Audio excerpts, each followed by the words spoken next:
so that that way you'll be able to view it. It's available on your Blackboard page. So anytime you log into Blackboard, it's the very top link for institution. That's where you can find the record previous sessions.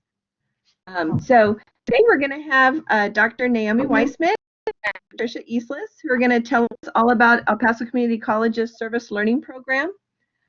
Also, before we begin, I'd like to let you know that you can get points for the Tejano Passport Program for attending the sessions. I put a link in the chat box, and I will put it again so that if you're just now joining us, you'll be able to see the link.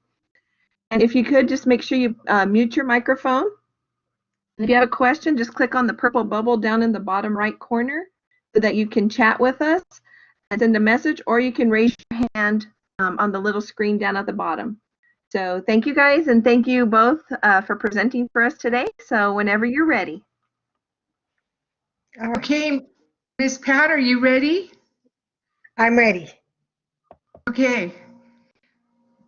Okay, so Pat and I would like to welcome you to our presentation today.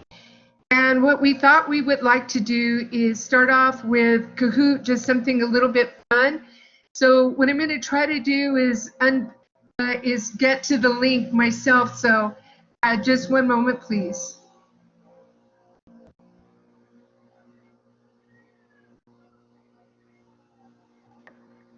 And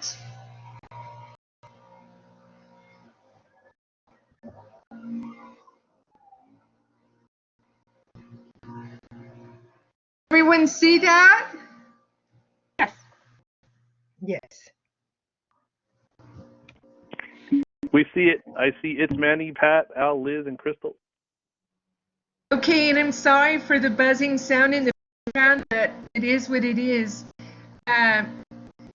We'll wait a few minutes. I saw that there were a total of 13 people, so maybe if we can get like 10 people to join us, that will be super great. Okay. Thank you, Kristen.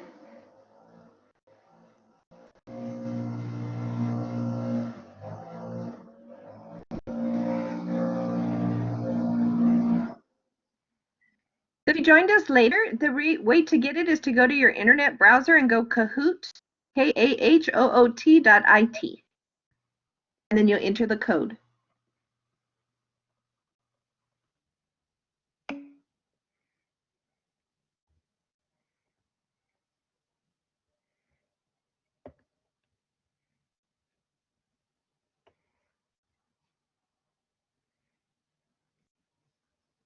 Let me know when you think we should start. If everybody has signed in, we're still waiting for people to sign in. Let's give them another minute or so. Yes, ma'am. They can follow along.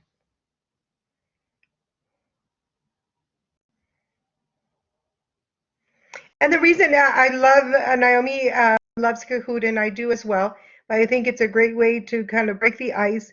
And for those of you that are familiar with service learning, thank you for your support and service. And for those that don't know anything about service learning or may have a little bit of an idea, this is just to give you more information about the program, what we do, and why we want you to be a part of it. All right, Naomi, I think we should start. Okay, let's start. I like the Astro Jug. I'm sorry. That's wonderful. Okay, so let's get started.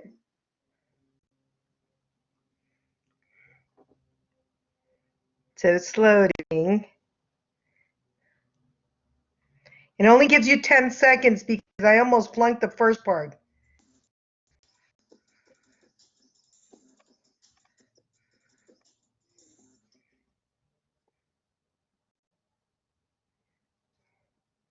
Okay, so service learning is open and there are opportunities for service. So I think what we at Service Learning want you guys to know is that although a lot of organizations within the college might be closed or temporarily paused, we are open and students can do service. Pat or Irene, do you have anything you'd like to add? No, that is true. That you said it perfectly. I think that We are here to serve and to help anyone who, wants to become more engaged in the community. And right now, even though we're remote, we may not think that we can do it, but we can. We're going to tell you how. Ditto.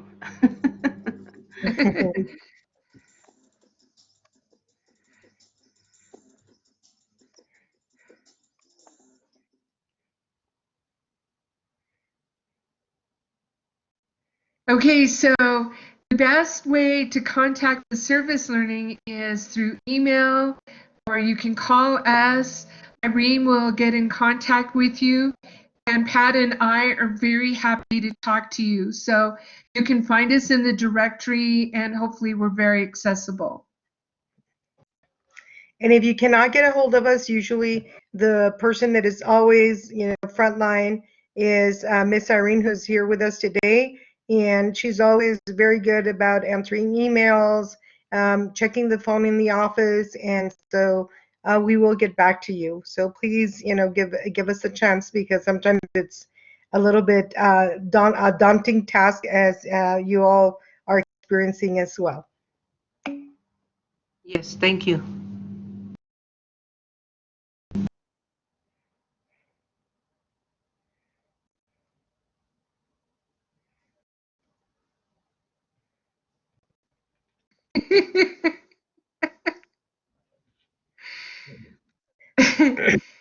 Pat, you want to comment? Yes, so no, you do have the program does require that you do 20 hours of service. This past spring, because of COVID, was the only time we made exceptions because students were not able to finish their hours. However, we're going to tell you how, either doing face-to-face, remote, or online service learning is to complete your 20 hours, but we do require 20 hours of services. Most community colleges and universities, that is the requirement. So we always want to stay at the same standard as other, academic institutions. And we're going to tell you why the 20 hours and not 5 or 3, right? You can do more than 20. Some students do 20 hours per course per semester. So sometimes students will be doing service learning for 3 classes, and they're doing 60 hours. And so it can be done, and we know it can because our students do it. Naomi? Okay, let's go on to the next one.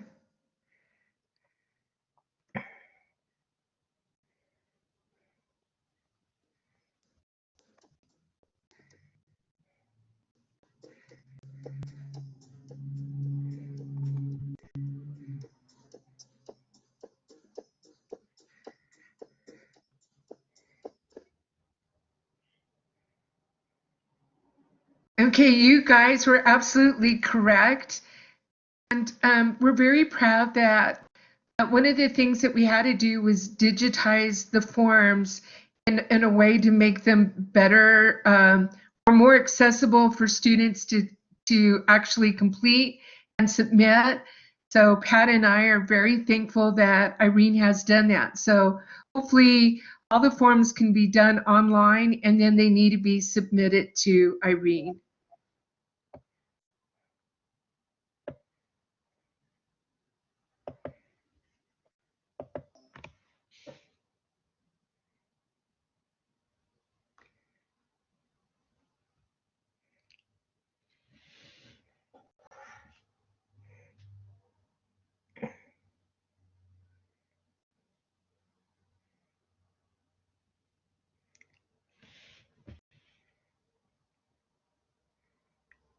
Okay, Irene, do you want to comment?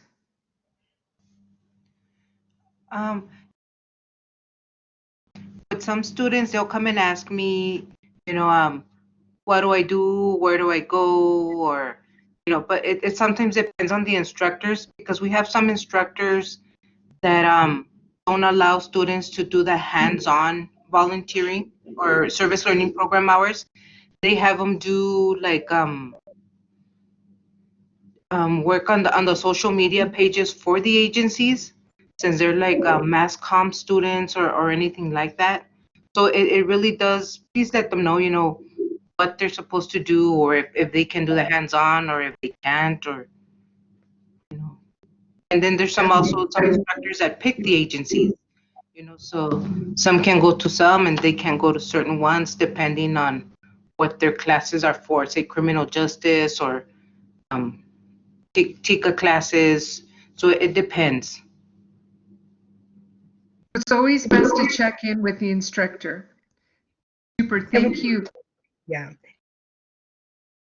Placement, we do not tell the instructors, we just suggest and we try to create partnerships that the 90 plus instructors that participate can send their students, but by no ways or means are we the ones who tell students. We can suggest if the instructor gives us the opportunity, but it's always up to the instructor to see how they want or what they want to connect class objectives to the service project or service agency where students will be doing their service. Thank you.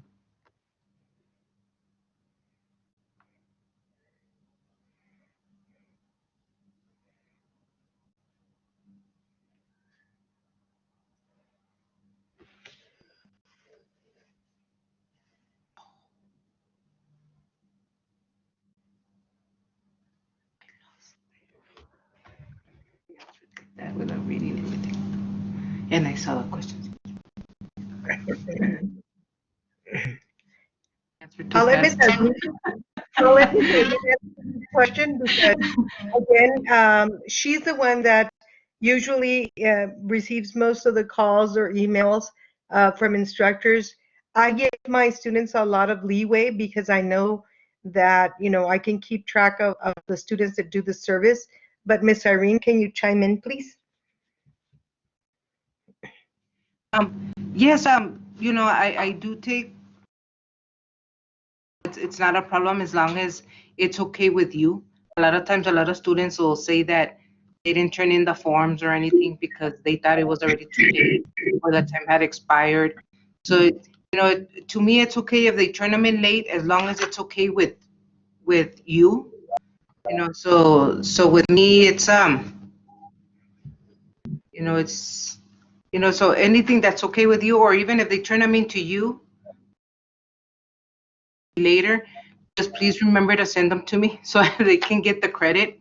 Because I've had a lot of students come and ask me for their certificates, but the instructors haven't turned in any of the forms or the hours, so I can't give them a certificate until I put them in the system. Let me just say one thing real quickly. This is where we hit the midterm. So is it too late to start a service project? It isn't.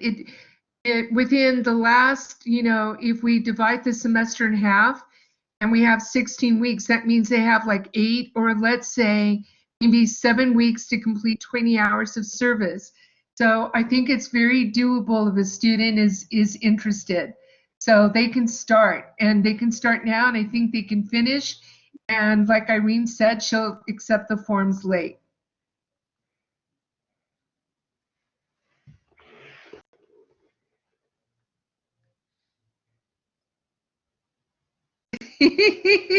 So this is what we were talking about before.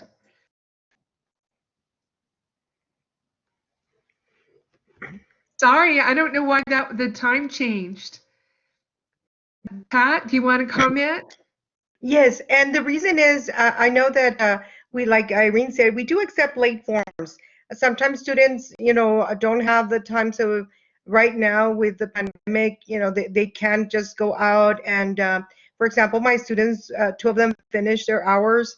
One of them, even though they went with the same agency, registered later and started her hours later. However, it is so that we can keep up with students and sending a report. Once we get all the timesheets, Ms. Irene will go ahead and formulate a report. Remember that all the hours and services, because the college is about numbers, and they always want to know how great our students are doing, the service both staff, faculty, and students are doing for our community. So Ms. Irene does log them in through Banner. All the hours that students do are documented through Banner. And once she does that, and by instructor, that's how we're able to collect data. So it is really important, because if you ever come back and say, I want to know how many students I've engaged in service learning, whether you're, a tenure track, or you're a student that wants to register for the social work program or for criminal justice, and they're asking you for hours of service, then we can pull it up. And so the 13th is the 13th actually week of the semester, so that she can input the data, submit the reports to each instructor. And so we handle, right now it's been slow because of COVID, but last year at this time for the fall, we had 629 students participate. And so for 80 different instructors, that's a lot of reports that she has to compile. So we always like to be mindful, because then she also has to not only send the reports, we have to prepare for the service learning ceremony to reflect upon our service and send out certificates. So, but we do accept, late forms. We do ask instructors to please make copies or keep a note, or when students send it in, that way we know who's doing what. Thank you.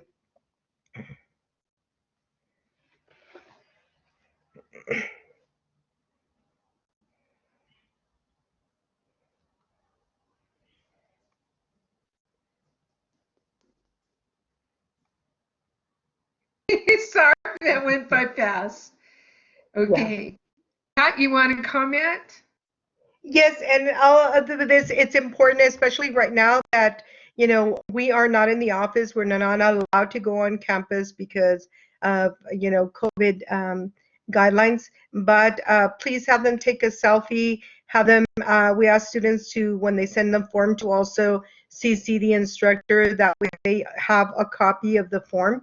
And it's just because we are trying to, keep track of our paper trail with students, and that we don't miss out on any students that did do their service, so they can get the credit they deserve.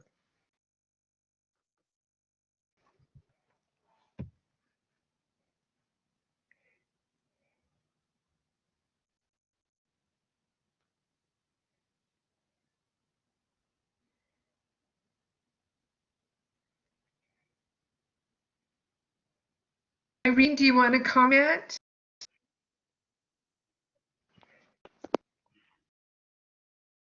I did ask Mr. Primosich on it to see if we can mail them, and he approved. So if the students want the certificates mailed, please have them write the address on the timesheet, and I will mail it to them as soon as I can. Or if they want it emailed, just the EPCC email address, please. Thank you.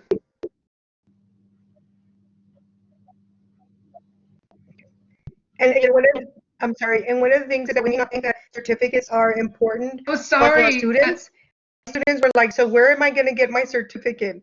And so it is important. Yeah. Talk about it, Pat. I'm sorry. Okay. Let me finish this one up. And sorry, Pat. They didn't even allow us to. That's okay.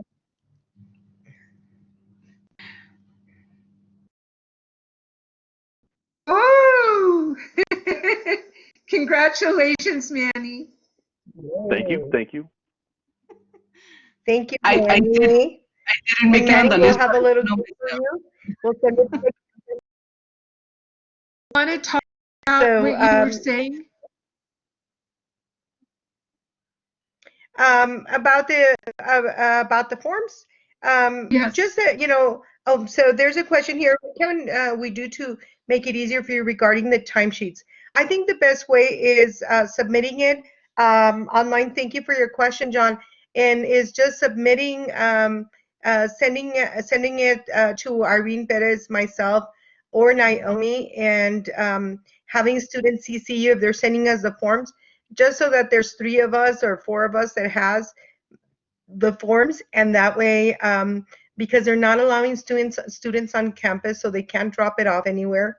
They're not allowing them to go through ISD. So to make it easier for you and for students as well, just, downloading the forms. And I always tell students, take a selfie with your form. If by any chance, they lose it, or if they're doing e-service learning and you are the one signing their timesheets, well, that they're able to sign it, that you're able to sign it. So we're being very flexible, because I know students right now, it's difficult for them to get the form, signatures, everything, for both instructors and students. Any other questions before we begin? All right, Naomi, we have 22 minutes, and then we can take some more questions. Naomi, do you want to put a PowerPoint? Can you not see the PowerPoint? Yes. Can you see it? Yes. No, I can't see it.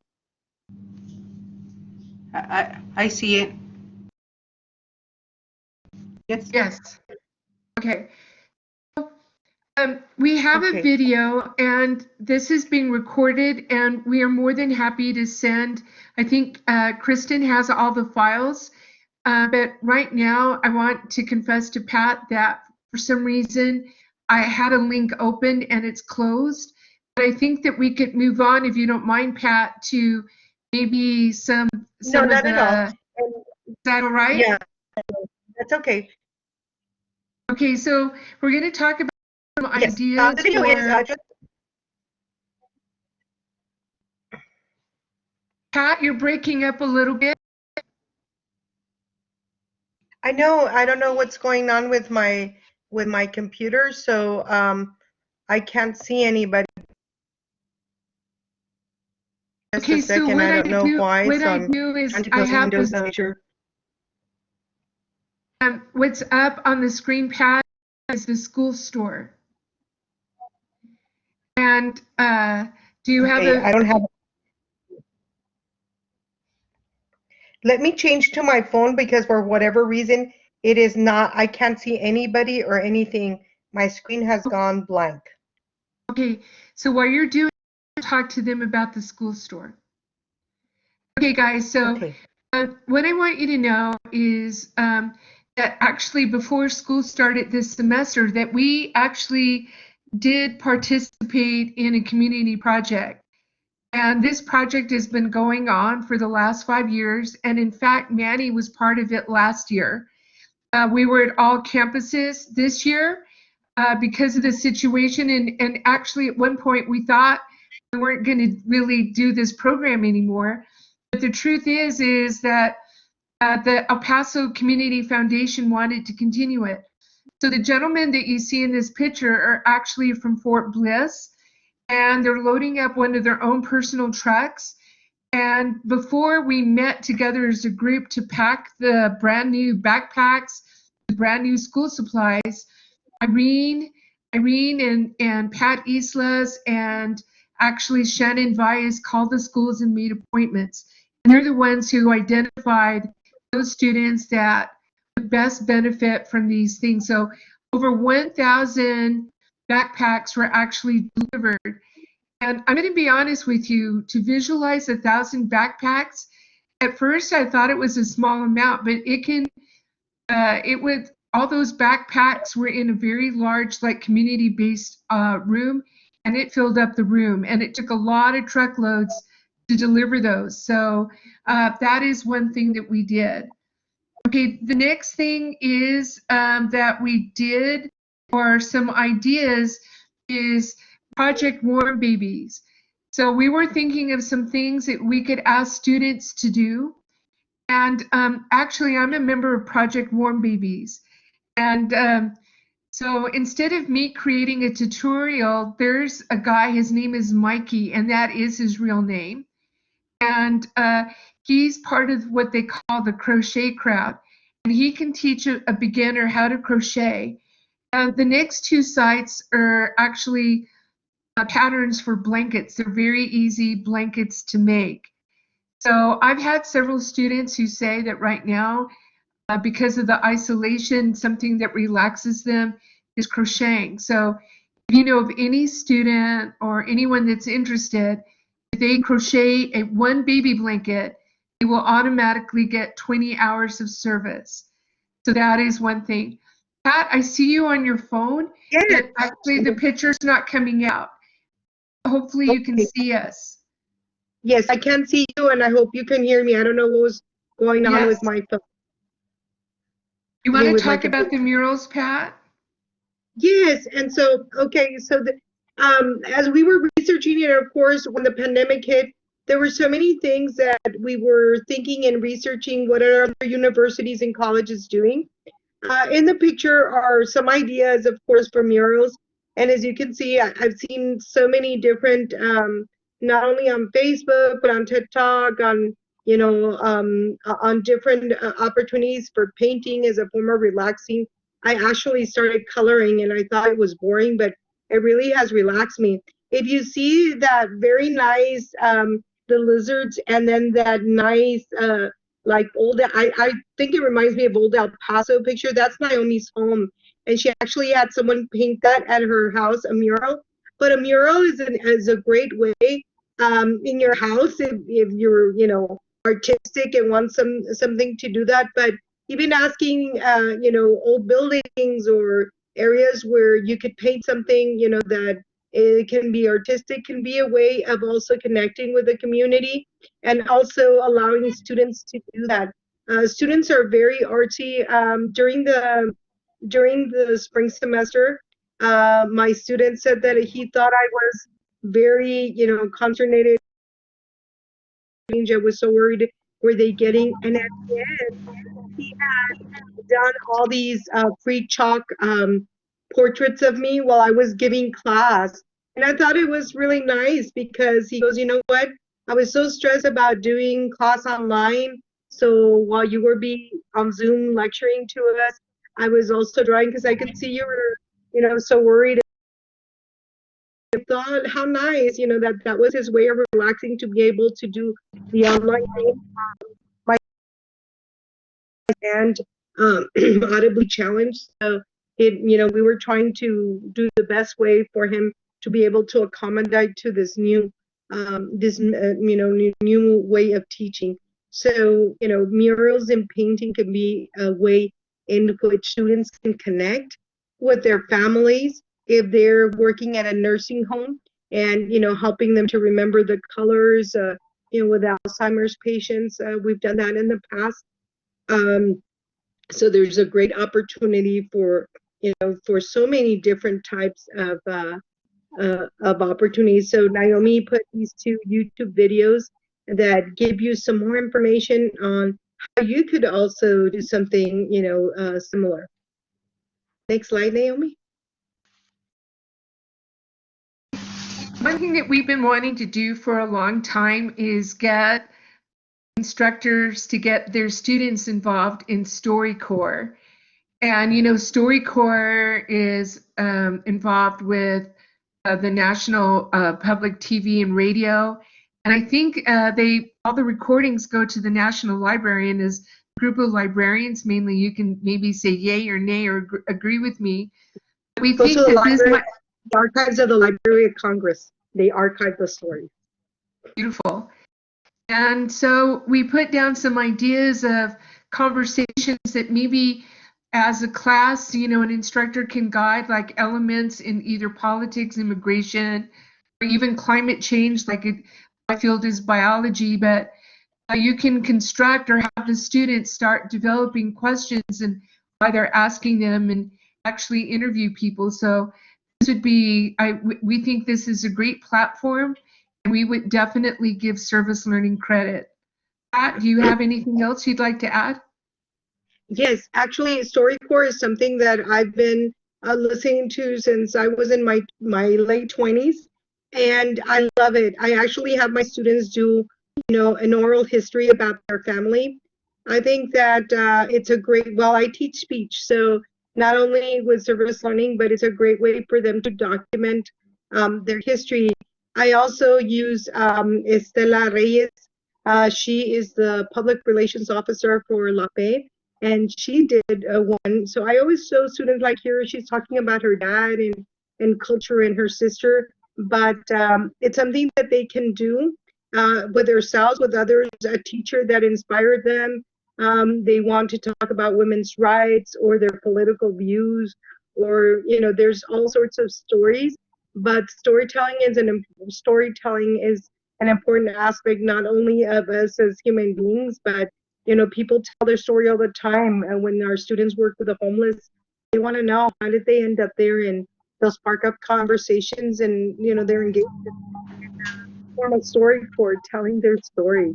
So this is a great way that you can use also for students. And there's formats on there with questions you can ask. But this is a great way if you teach anything that has to do with writing, with history, biology, government, because they learn different aspects, not only about interviewing, but also about learning, other people's stories. It humanizes people. And like Pat says, it translates well to a journal. So if you like journaling online and you have that option in Blackboard, this is great for that also. Yes. Pat, you want to talk about the family tree? Yes, and so this ties in with StoryCorps. I know many of us are home, and so for those of you that are instructors and your students are home with their children, and they're trying to find things to do that really connect. And actually, as a picture of my son 8 years ago, but I like to say pictures, and many of us may have this collection on our phones. Some of us are a little bit older, and we have all these albums full of pictures, and we really don't do anything with them other than, see them or revisit them. But, there's a wealth of information, knowledge, and educational activities for our kids and for our students and for us in general. So, you can do a family history, and that can be a way of, remotely working with your family. Here comes Christmas, and you don't have to give something that costs money, but even doing your family tree. And be mindful that not everybody has a family. Some people have been adopted or have lost their parents, but they can learn a lot about their family history, from medical issues to where they come from, dishes, what was the government like while they were growing up. Right now they were going through an election, and so it's a great way. Magazine has 25 of the best websites, and it's really cool because you can look up information about your family. And just finding out, like I found out a couple years ago that actually my grandfather's mother was Cuban, but she passed herself off as a Mexican national so that she would be able to travel right to the United States because they came from Cuba. So it was all this thing, and I was like, wow, I didn't even know that we had Cuban blood, or that we had a family member from Cuba, and it wasn't, again, storytelling. And so family trees, I was also mentioning to Naomi that this family tree mentions about doing a life book, and I used to teach the interpersonal class, and I would have my students do a life book, taking pictures of things that are either torn down. For example, I was telling her about the Newark hospital that's in the Segundo Barrio, and now they converted it into a nursery, a child care center, and then they closed it down because of health hazards. But that was a hospital where a lot of people were born in the 1960s and 70s, or there were all these, in the Segundo Barrio, all these different houses that had where people were born, but they're no longer there. And so, documenting places where we live, the schools where we went to, all these schools are being renovated so that old school doesn't look like the school you went to, and to kind of create that kind of a journal and history about your own background to later share with family. I think it's important.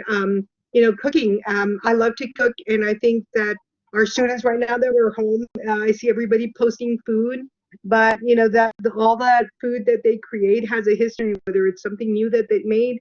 But this is a great way, to connect also with, to connect with family, and a way of doing service learning that is remote and that can be done online. Naomi?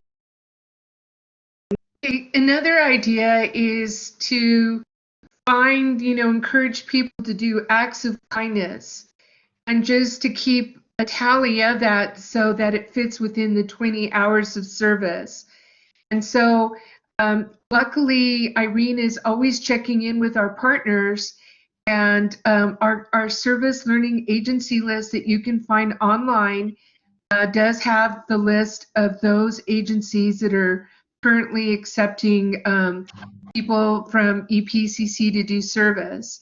There's a lot of organizations that are welcoming any kind of donations. And there's things that you can make cards or videos, create tutorials, depending on the type class. Like, for example, if I teach biology, I could ask my students, do an online biology experiment for middle school children. So there are a lot of things that they could do. They'd have to get together, they'd have to plan it out, make a list, and then produce a video. And I'm sure that that would at least take 20 hours. So there are a lot of things that can be done. Do you want to add anything to that, ladies? Just, also that you were mentioning about the different organizations. The agency list is on our website. And thank you to Ms. Irene that's always updating the list. As partners either give us the opportunity to continue engaging our students out in the community or, or other organizations. So look at the list. There's a little bit of everything that is needed in our community at the moment. Thanks, Naomi. I really am trying to change it. If there's anything I can do, please let me know. If you know of an agency that's taking volunteers, please let me know. And sorry. Next slide, Irene. Okay, Naomi. so I moved on to the next slide. Does everyone see the NASA observer? John, I saw that you put up a link, but do you want to say a few words? We're lucky to have John participating today. So John, do you want to talk about this? Yes, I do. Hi, everybody. So just as a quick blurb, I'm a professor over there at Trans Mountain, but I kind of wanted to get people involved also during this pandemic to really partake in understanding their environment, since apparently, since we're in a pandemic, we have some time available. So basically what this is an app that you can download on your phone. And through this app, you can actually observe, record data, and send that data to NASA and help other scientists in the scientific community, whether it be in biology, whether it be even in astronomy, but mostly we're talking about people in biology, people who do environmental sciences and whatnot. So the link that I just posted up in the chat is a link to the one specific thing that they're really looking at right now, particular to our region. So there's, if you notice, we've been having a lot of wind lately, and with the wind comes all these dust storms.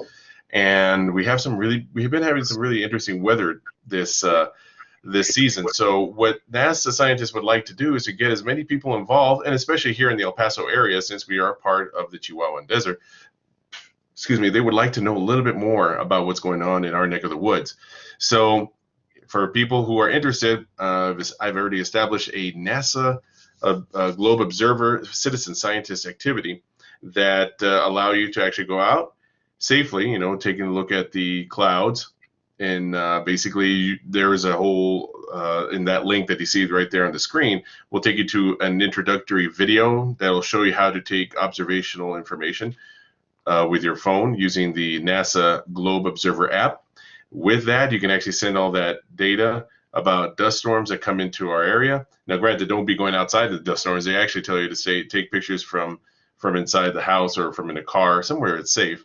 But, for the most part, you get to see your environment. You get to interact with your environment. You become a little bit more aware of your environment now that we have some more extra free time, in the sense that, we're in a pandemic. But, it gives you more of an educational outreach feel to understanding more about your surroundings and helping out NASA scientists and the scientific community as a whole.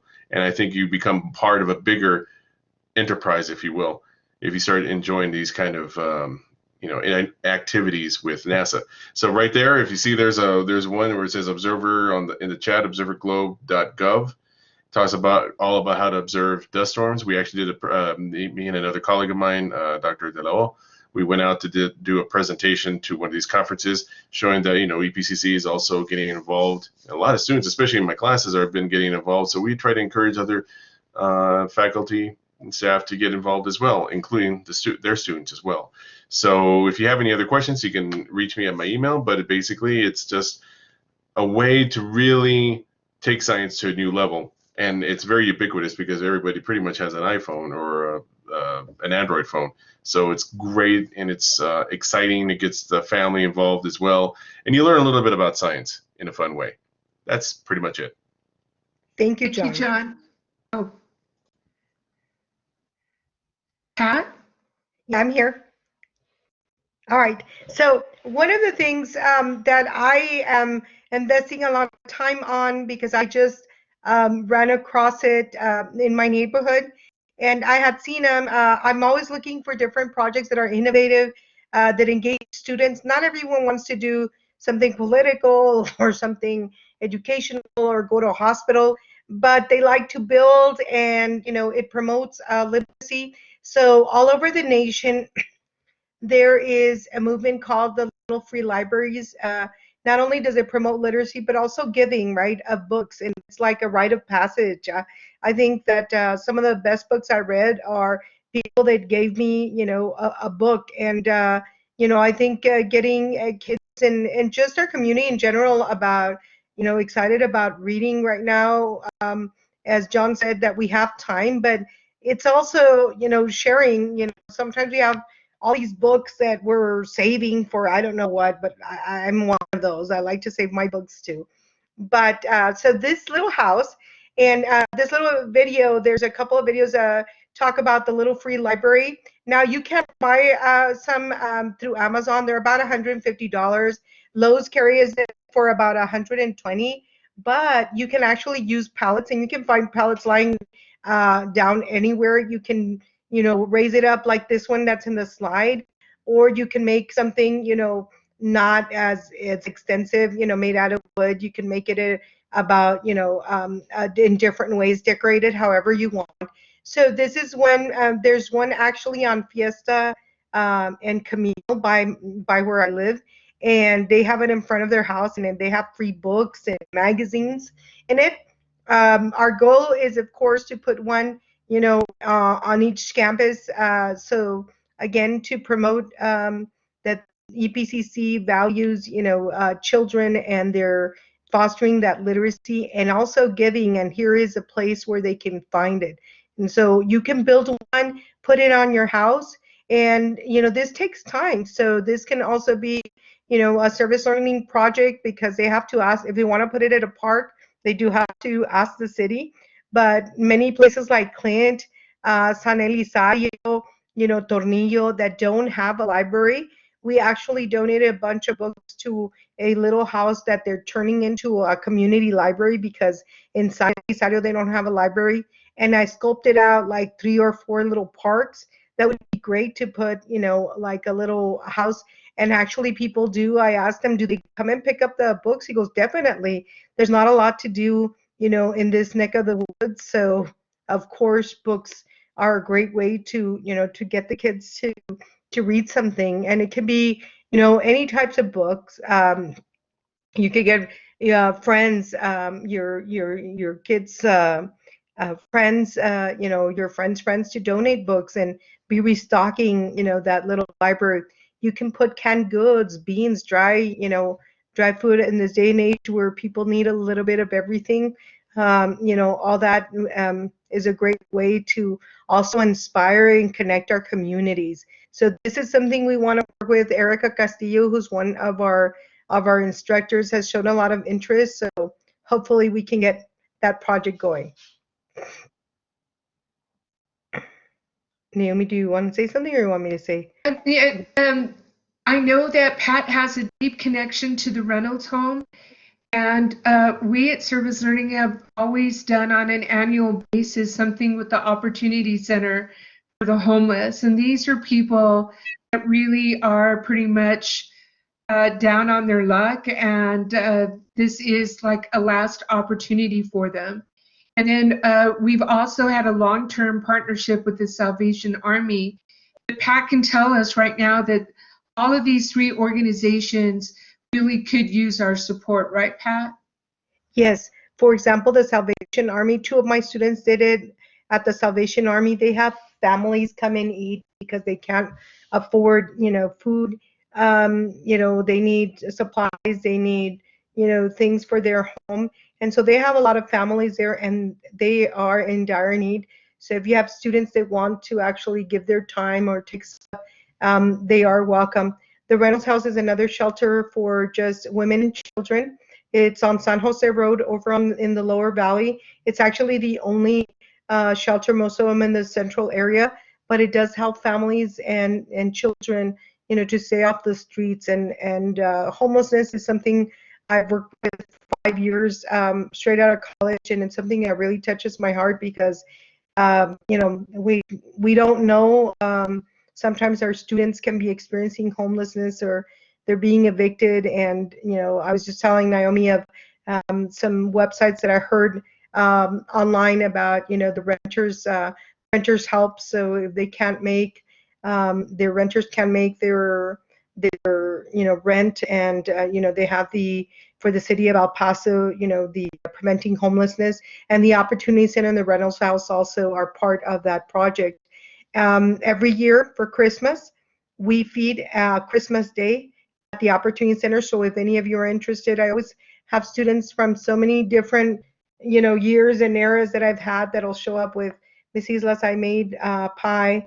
I left you something outside your home so you can take every Christmas. That's my Christmas present to my community. And, Naomi and I have also fed on Thanksgiving at the Opportunity Center for Women, for the Shelter for Men, and for women. There is always a need. They are careful with the volunteers, but they feed 150 people a day at the men's shelter, and they feed between 75 to 100 women in the women's shelter. So, keep that in mind. If you don't want, you can donate money, or you can also donate, different different food, non-perishables. And before we go on and just say thank you for attending, I see that Carlos Humphreys has joined this group, and I just want him to know that I don't know how many emails he answered for me when I was trying to research Little Free Library. So I thank him and Ms. Gardner. They sent me in the right direction, and they try to get me some information. So hopefully with all the time that Carlos spent talking or communicating with me, we can actually have some Little Free Library. So I just want to say thank you to Carlos from everyone. So thank you, Carlos. And then lastly, in this last page is our contact information. And a really big part of this contact information is Irene Pettis. And you can call her at 831-2489. And here you see her email. And please, if you have any questions, let her know. And Pat had selected this final graph, and this was taken at Northwest for the school store fair there. And I just love the gentleman in the picture. It's the biology faculty at Northwest. So we were just mentioning a lot of the projects that we do, we would not be able to do them without the support of faculty, staff, and students at EPCC. And we're very appreciative, and we're very appreciative that you would give us this time. Ladies, what do you have to say? Thank you so much for your time. I hope that this information, yes, is resourceful, and we're here to help, and we continue to help the community whichever way you can. If you have an idea or a project that you think would be great for students and faculty and staff, by all means, let us know. We're always open to help you facilitate those projects, and let them know that at PCC, we are a community college. we help our community. And so that's really important for us. Any questions? Oh, okay, thanks, John, for letting us know. If you can send us a flyer, location, and time, that would be great. Okay, so for students who need an internship hours, for example, field-based volunteer hours for an education major, that's as yes, we do. Now, one of the things we have been trying to do an online tutoring project with the school district right now because of the pandemic, and they're also just as unsure as we are. It's they have not allowed students who were not volunteers before to go or do any type of volunteering. But we are checking on that, Crystal, and we will let you know. The Y is in dire need of volunteers at the Valle Verde campus. And we also need school supplies. So if you have any school supplies or anything laying around, they do have students that they're trying to assist. You're welcome. Thank you so much for taking the time to participate in our the Tejano lecture series, and we hope to see you soon. Please stay safe, and we're here to help. Naomi, Thank you, Ron. Irene? Yeah, no, Thank thank you. And Kristen, thank you. Thank you all for your time. We really are appreciative. Yes, no, guys, and thank you to all of you for presenting and for all of you for coming. Reminding you that you can get Tejano passport points. I did put it in the chat. There's a link that you can go to get your points for attending today. And remember that next week on Wednesday, we will be having a presentation at 1 on Wednesday called Prep to Rank for Nursing and Health Programs. And then on Friday, we're going to have a workshop on art. So thank you guys for coming. I hope you all have a great weekend. And take care and stay safe. Thank you. The same. Bye-bye. Thank Bye. you. Bye-bye.